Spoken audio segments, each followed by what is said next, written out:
And we're back, like we never left. Welcome to the Confessions of a Not So Dangerous Mind podcast. I'd like to thank you for spending some of your, hopefully, happy hump day here in New York. But once again, we're going to skip past all that promotional jazz and get right to the guts of the episode.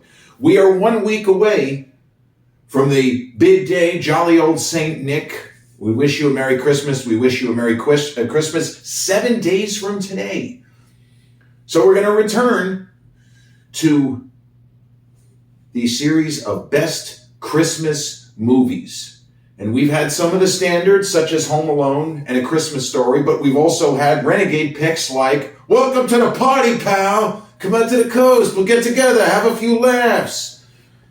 Well, today is going to mark another renegade pick. We are going to talk about Richard Donner's iconic franchise-starting 1987 all-timer Lethal Weapon.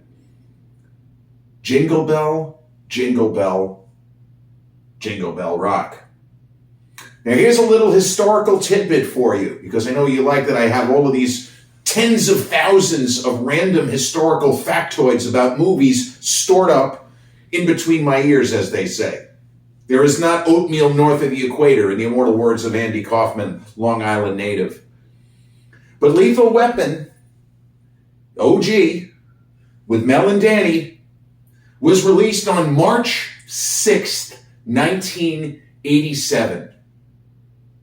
Now there's a poster here you might not be able to see. I have a Star Wars poster, 1977, here. My all-time favorite movie, Chariots of Fire, here. Well, Blue Velvet you can see, The Thin Blue Line you can see, Pulp Fiction. Sometimes you can see Dirty Harry. Over here we've got Rounders. But there is a movie in this room, a poster for a film that was also released on March 6th, 1987, and it's this one right here.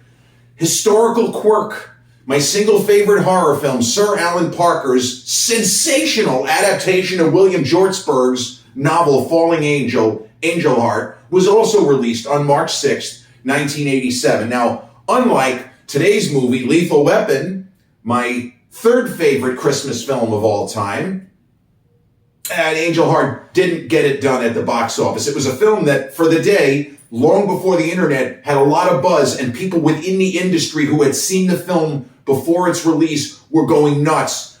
Parker might get an Oscar nomination. Rourke is incredible. Mickey Rourke, that would be. Film didn't quite find an audience in its initial theatrical run, and then it caught fire, and now is generally regarded as one of the better films of the decade, and a groundbreaking movie as far as mindfuck, twist ending.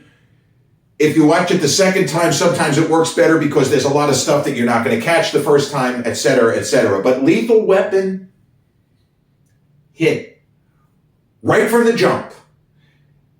And having Richard Donner's name helped.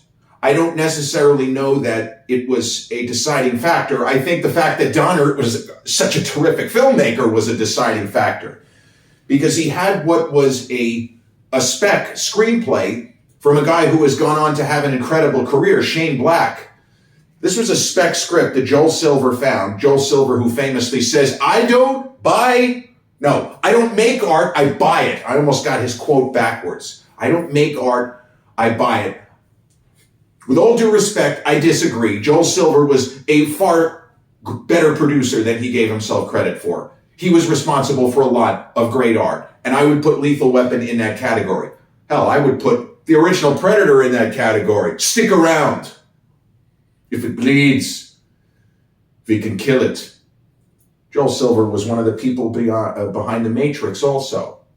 He sells himself short. I don't know if in that moment he was just joking around or whether he was really just saying, I'm above making high art, but he made some high art. Lethal Weapon, the screenplay by Shane Black, was much praised, and I've read it. I can see why it made such a splash. It wouldn't do it now. You wouldn't do it the same way now. But this was one of the first R-rated buddy films that really made an attempt to go deep with characters. And in a similar, I shouldn't say that, in the same ballpark as when you try to imagine before a film, if the pairing of two people in a buddy movie is going to work. Sometimes you think that it should. In 1995, Billy Baldwin, right? Fellow Massapequa native. I love the guy. The least controversial Baldwin brother, William Baldwin. William Baldwin and Cindy Crawford in the movie Fair Game. Should have worked. They're both really attractive people. She's a supermodel. As Roger Ebert pointed out in his review of the film, he didn't like the movie. He said, it's too bad the film isn't better because Cindy is very photogenic. Another nail meat head moment. Cindy Crawford is very photogenic. That should have worked, didn't work. Also, by the way, Fair Game was a direct adaptation of a novel called Fair Game written by Paula Gosling. You know what other movie that I love? One of the great guilty pleasure movies of all time was loosely adapted from the novel Fair Game by Paula Gosling. Sylvester Stallone's Cobra. I'm going to blow this place up. Go ahead. I don't shop here. Top 10 great underrated Stallone moments. I'm going to blow this. I'm going to blow this whole place up. Go ahead. I don't shop here. But in the case of Lethal Weapon, my third favorite Christmas movie, we'll have Home Alone first, Die Hard second, Lethal Weapon third, A Christmas Story fourth. There was nothing to indicate that the pairing of a rising star in Danny Glover, who was going to be playing, he was going to be playing at least a decade older in this film, and Mel Gibson, who was still on the rise. Mel Gibson had already shown significant acting range. You look at a film such as Peter Weir's 1981 kind of World War I classic, Gallipoli. It's not Mel's movie. He's not the lead. He's the second lead. But there are certain people at certain times, they mark themselves as future stars. Reese Witherspoon, Man in the Moon in 1991. Future star, on the rise. It just sometimes works out that way. And Mel Gibson in Gallipoli, but Julia Roberts in the movie Satisfaction, she's about the fifth lead. And she's the only thing that you remember in the movie, except, hey, look at that, Liam Neeson is just having sex with Justine Bateman from Family Ties. Ooh. But Mel was one of those people. He was reading his lines differently. He had a different look. He had the slight Australian accent because he was born there, and he grew up there somewhat. Then he moved to America. There was the slight accent, was not necessarily that easy to place.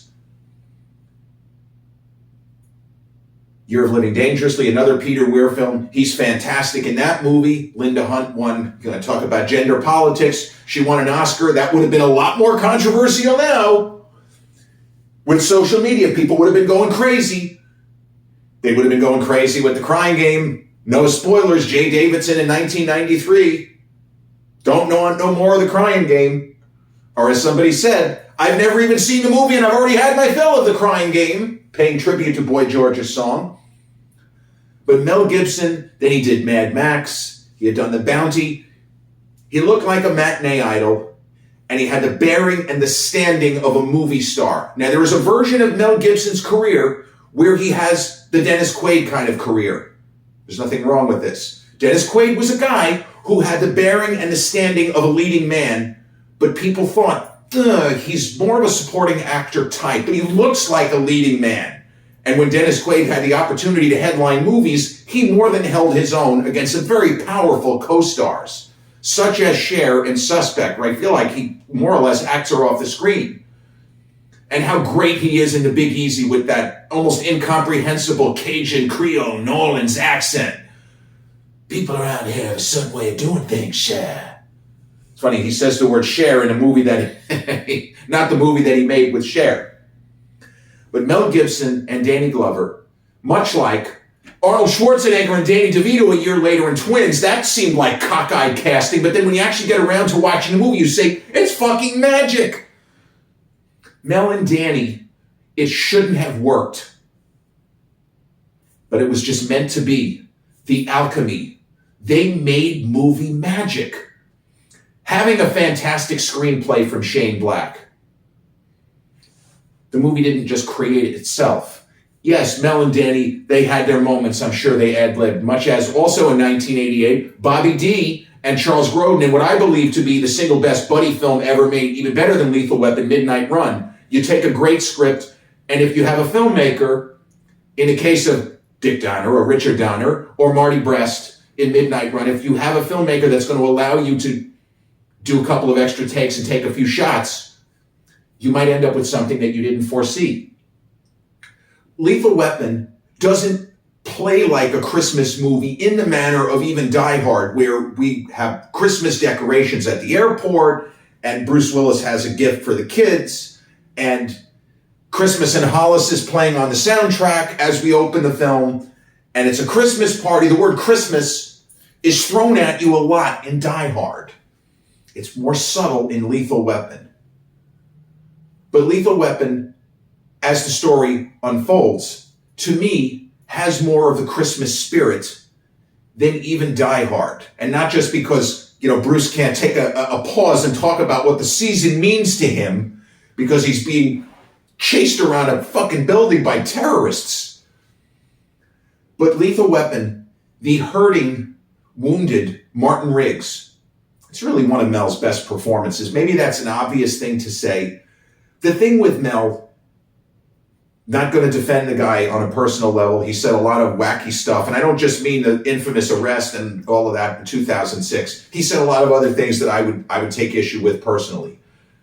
But as a performer, I feel like there are times where people play entirely against type, where people as characters espouse views that they would never kind of cop to in real life, no pun intended.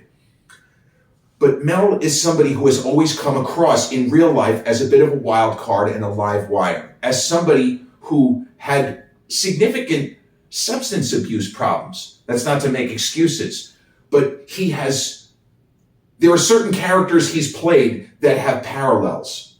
The character of Mel Gibson, he's a cry for help in human form. We're led to believe this is a man who is a war hero. He was a kid in Vietnam, presumably a sniper, somebody who saw some really terrible shit. Unlike Gary Busey's Mr. Joshua, who saw the same terrible shit, although I don't believe they knew each other over there. He turned bad. Mel Gibson, although a live wire, his heart's in the right place.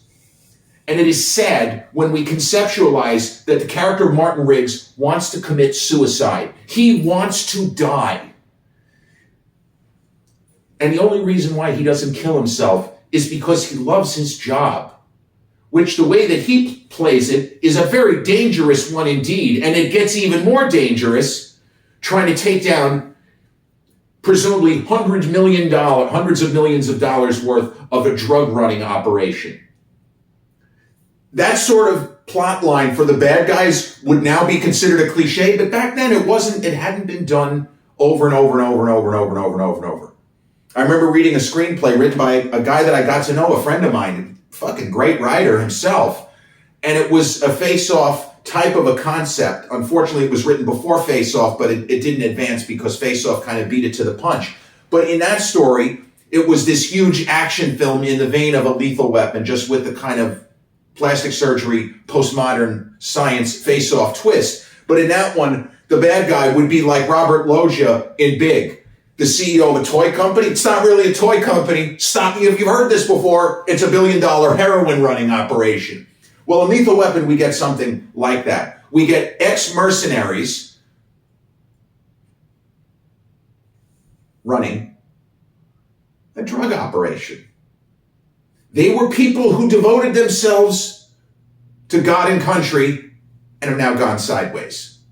And they're not making apologies for it. Mel's character, if anybody has a reason to turn to the dark side, it would be Martin Riggs, but he doesn't.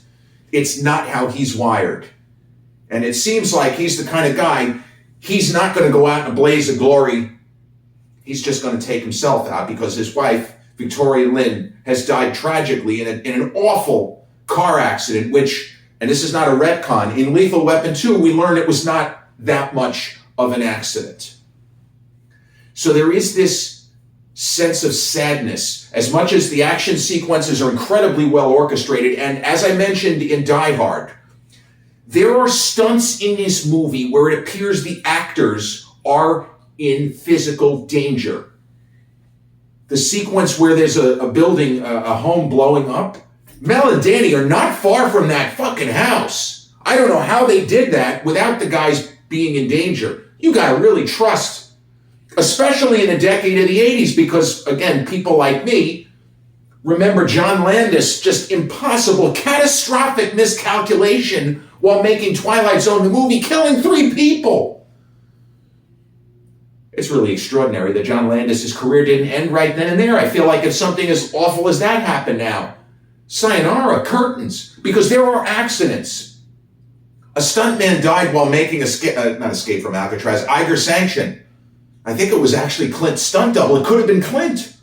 There was a rock slide, took the guy out. Horrendous. I can't even imagine what Clint was thinking and how he conceptualized that to keep making the movie. My gosh. But there are stunts in this film. Yeah, you have stuntmen. And the one where Mel jumps off, there's a famous goof where he supposedly has a guy handcuffed to him. Well, in the world of the movie, he has a guy handcuffed to him. We see that Mel puts the cuffs on, but when he pulls the guy off the building, they grab each other's hand. There is no handcuffs. Because that was the kind of stunt they couldn't take any chances, have the guys cuffed.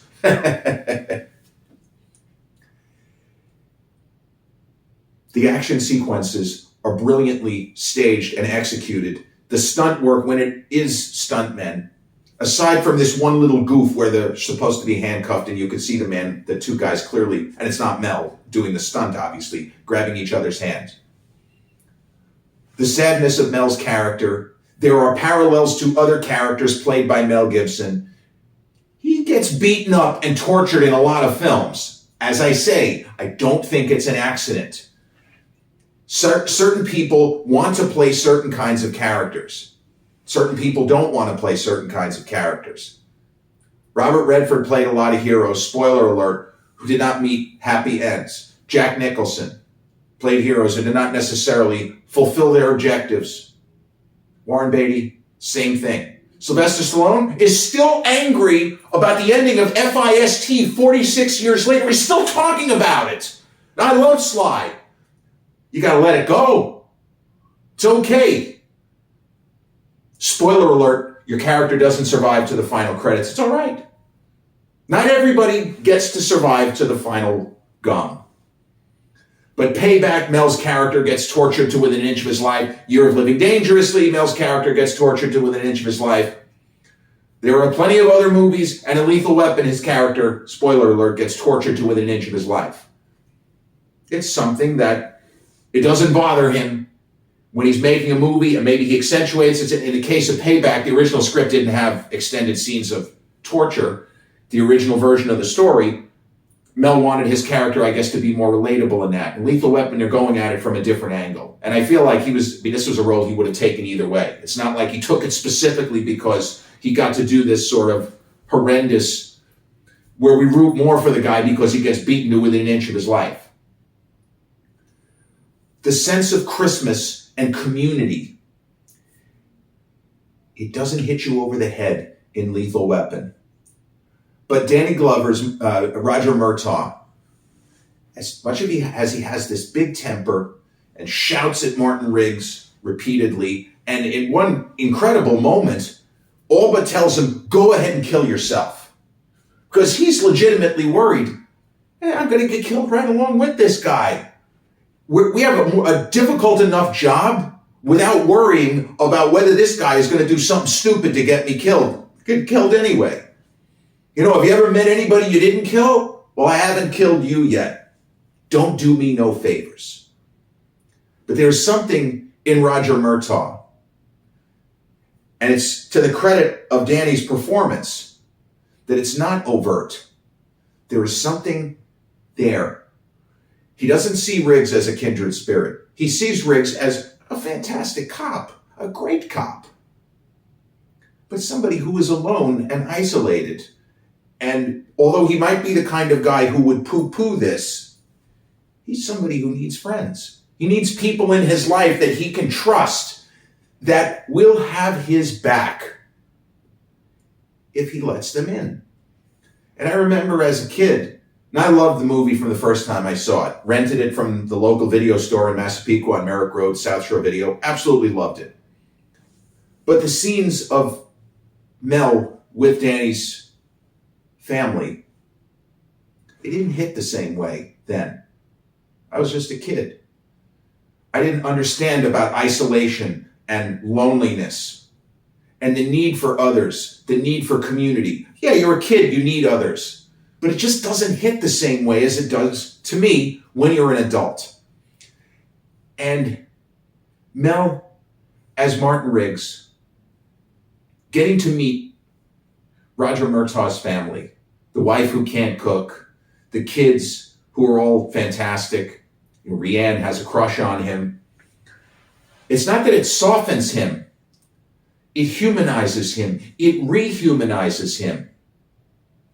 This man, who I thought hated my guts, my partner, doesn't want to be my partner. He's inviting me into his home. And his family's really nice, even if his wife can't cook for shit. We're having roast. I see we're having a brown roast-like substance. Making fun of the fact that she can't cook. Just absolute gold. And Danny and, it's funny, I can't remember the name of the actress who plays his wife. Was it Darlene Love? Darlene Love, I think a successful singer. They have a relationship that feels real. They never come across like two actors reading lines. And it's not also something that as a kid I would have picked up on. There is a natural vibe to the family. I don't know if they did a lot of rehearsing to come across as if this is a real nuclear family, so to speak. But that's how it comes across. And Martin Riggs being welcomed home to their home. And as we see in the second film, spoiler alert, he is almost like the unofficial uncle. But the being accepted by his partner and his partner's family is something that Martin Riggs didn't know that he needed, because he is a lone wolf. He is a maverick cop. See, there's a different movie to be made with Martin Riggs where he's this guy. This is not a coincidence. When Shane Black wrote this screenplay, Dirty Harry would have been less than 15 years old. Think about the parallels. Dirty Harry has nothing to do with Christmas. But the character of Martin Riggs, the spirit of Christmas, the spirit of the season. Harry Callahan is a lone wolf cop, a maverick cop, the kind of progenitor of Martin Riggs. He is a guy, yeah, he understands the law, he knows the rules, but he's not above bending the rules to get the job done.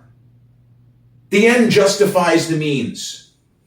You want to come after me because I hunted down a serial killer? Here the fuck I am.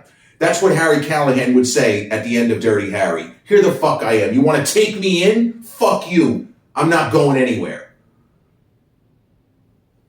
But Harry Callahan is somebody who maybe was not always this way. His wife died the same way that Martin Riggs' wife died. That is not a coincidence. It was not an accidental tidbit that Shane Black put into his script that Richard Donner had in his film.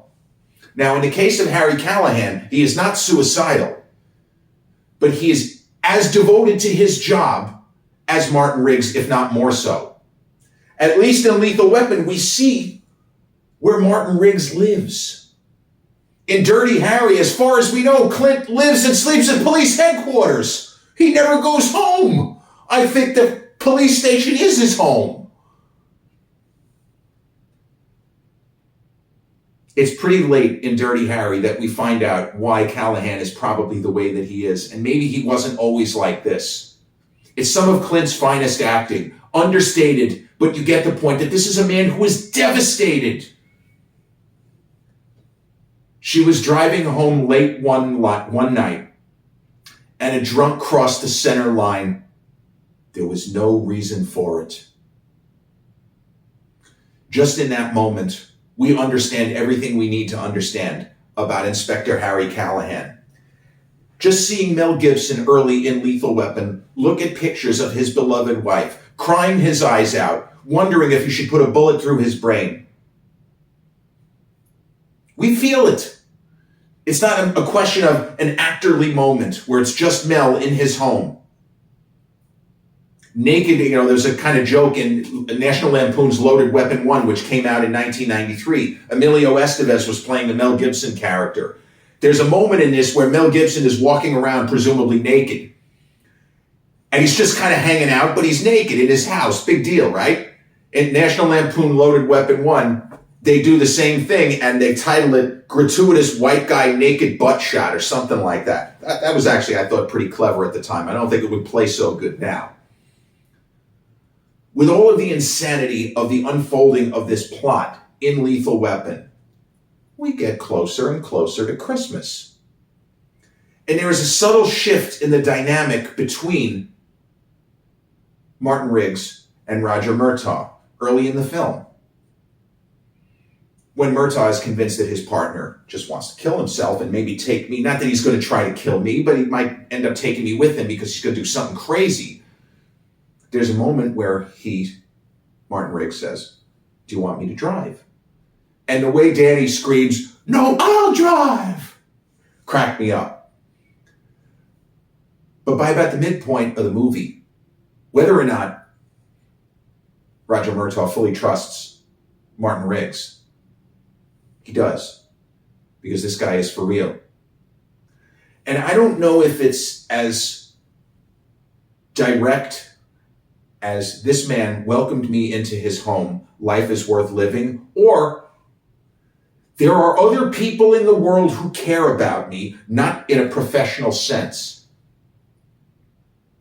But there is an ending in this film, a moment out of context, which does not mean anything. And the moment is that one man hands a bullet to another character and says, "Can you give this to so-and-so?" And the character who receives this gift is curious and says, "But this is a bullet."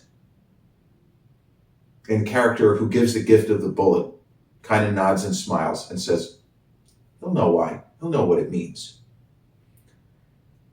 The moment didn't hit when I was a kid. I understood why he did it, but it had no emotional resonance for me. Seeing the movie again a couple of years ago, it really leveled me. Again, it's some really beautiful and subtle film acting from Mel. And so if we just look at the plot, you have these two cops, one of whom is suicidal. The other is too old for this shit.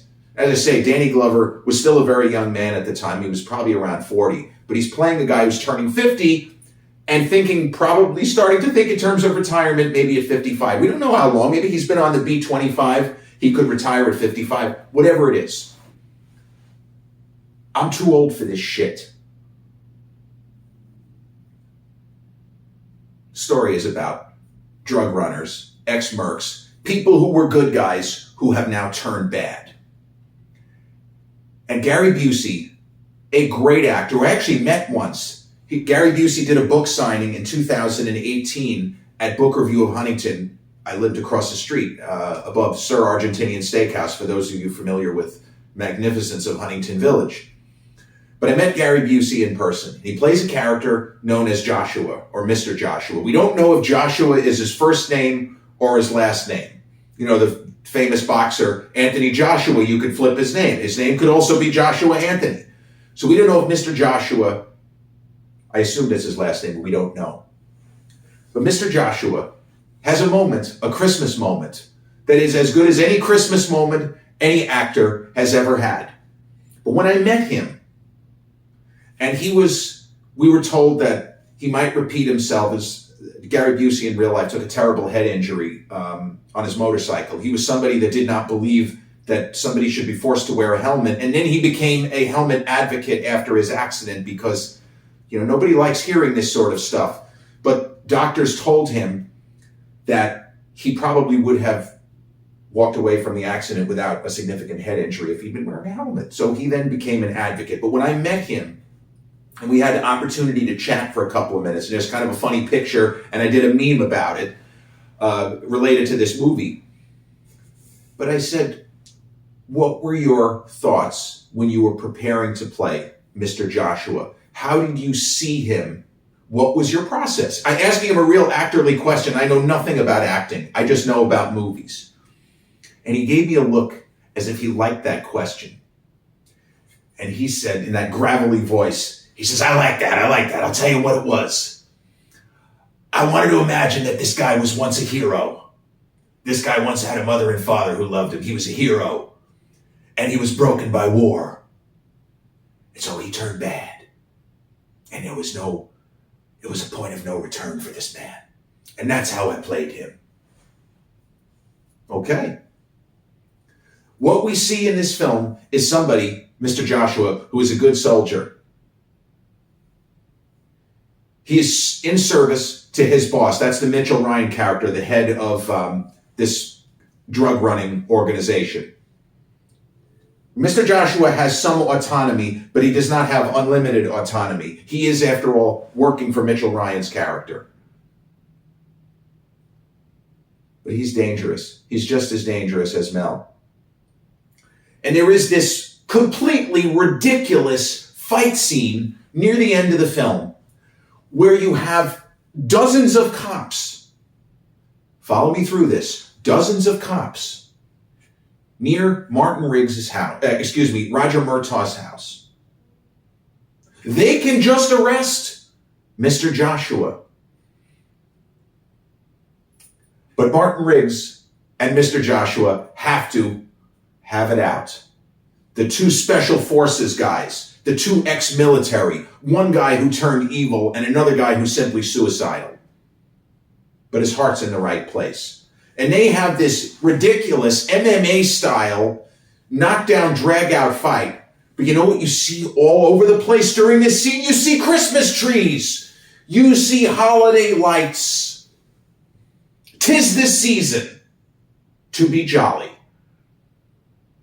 And Gary Busey has this moment before the fight scene where he breaks into the Murtaugh home. And there's a TV playing. And it's from the old A Christmas Carol movie from the 40s. Tell me, what day is it? And Gary Busey, one of the great moments in the history of cinema, with his submachine gun, puts about 10 bullets into the TV and screams, "Goddamn Christmas." That's right. Goddamn Christmas. But the spirit of the season is not an accident. And Mel's character of Martin Riggs, his arc completes at this very special time of year. This time, if we're fortunate enough, this time of family. And spoiler alert, I'm Jewish. But I love this season. Yeah, I know Hanukkah often falls through Christmas. It's late this year. I can still hear my Aunt Faye. Hanukkah's late this year. Hanukkah's late this year. The spirit of the season, though. The spirit of friendship, of kinship, of togetherness, of love, of family. I've always seen this as this is naive. I've always seen this as a happy time of year. A merry time of year. The time to heal, to forgive, even if it's to forgive yourself. And I like to believe that Martin Riggs and Mel's performance, he's weighing all of this. We see the calculation. Mel Gibson's so great at acting just with his eyes and his body language. But the calculation. Mel needs to forgive himself too. He didn't let his wife down. She was in a car. My gosh, it would have been how much more horrendous if it had been an accident where he was driving and he walked away without a scratch. He needs to forgive himself. And he needs to live the rest of his life. He's so young. Maybe he's in his mid-30s. He's got decades to go. And he is a decent man who deserves another chance at life. He didn't kill his beloved Victoria Lynn. It was forces beyond his control, especially as we find out in the second film. Harry Callahan never blamed himself for his wife's death. She was driving home late one night when a drunk crossed the center line. There was no reason for it. We hear Harry's pain in his voice. We feel it in Clint's uncomfortable, but reassuring, because it's his partner's wife that inadvertently brought up, didn't realize he was a widower. No. It's okay. Putting her at ease. And Mel has these moments in this film, trying to, especially towards the latter part of the film, put other people at ease. Just tell your dad I won't need it. Lethal Weapon is more emotional to me. The emotional punch, the heft of the character of Martin Riggs. At the end of Die Hard, we're just out of breath. It's a fucking unbelievable action movie. A great Christmas movie. But there is a certain catharsis that I've always felt at the end of Lethal Weapon. And the beauty in Roger Murtaugh saying towards the end, I got you, partner. I've got your back. I didn't like you at first, but as far as I'm concerned, you're now family, Martin. You are now family. Buy it. Absolutely buy it. And when Jingle Bell Rock plays at the end of the film, I've had times where I teared up. This is not a movie that's supposed to make you cry. But then again, Midnight Run, which I talked about, has a lump in the throat at the end. Because Charles Grodin, as Jonathan Mardukas, does something we're not expecting. Right after Bobby D's Jack Walsh does something we're not expecting from him. Point, counterpoint. The two guys were like oil and water for huge chunks of the film. Jack Walsh, in a moment of unbelievable graciousness, takes a pair of handcuffs off of Jonathan Mardukas. And in response, Jonathan Mardukas, spoiler alert, sets Jack Walsh up for life. Kindness met with greater kindness. The kindness of Roger Murtaugh towards Martin Riggs. The spirit of the season. The fact that they survived this crazy ordeal. They were adversarial. They learned to tolerate one another. They learned to love one another. Forgiveness, healing. Merry Christmas to all. And to all, a good night. Martin Riggs will go home with a feeling of contentment and a better grasp of the fact that he is a person of immense value, and not just because he's a good cop, because there is goodness and decency in him. He has forgiven himself.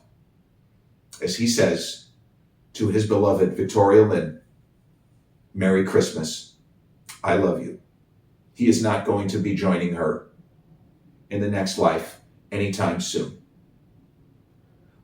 Lethal Weapon, 1987, directed by Richard Donner and starring a pair of all-time home run hitters, Danny Glover, Mel Gibson, a fantastic Gary Busey as Joshua, Mitchell Ryan, terrific, Tom Atkins, another great supporting actor from the era, he's great, Darlene Love, Tracy Wolf, and Richard Donner's brother-in-law, Steve Cahan, as the captain.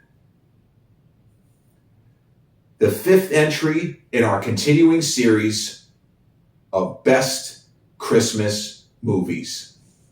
This has been episode 386 of the Confessions of a Not So Dangerous Mind podcast. I'd like to thank you all for spending this hopefully happy hump day with me 1 week before Christmas here in New York.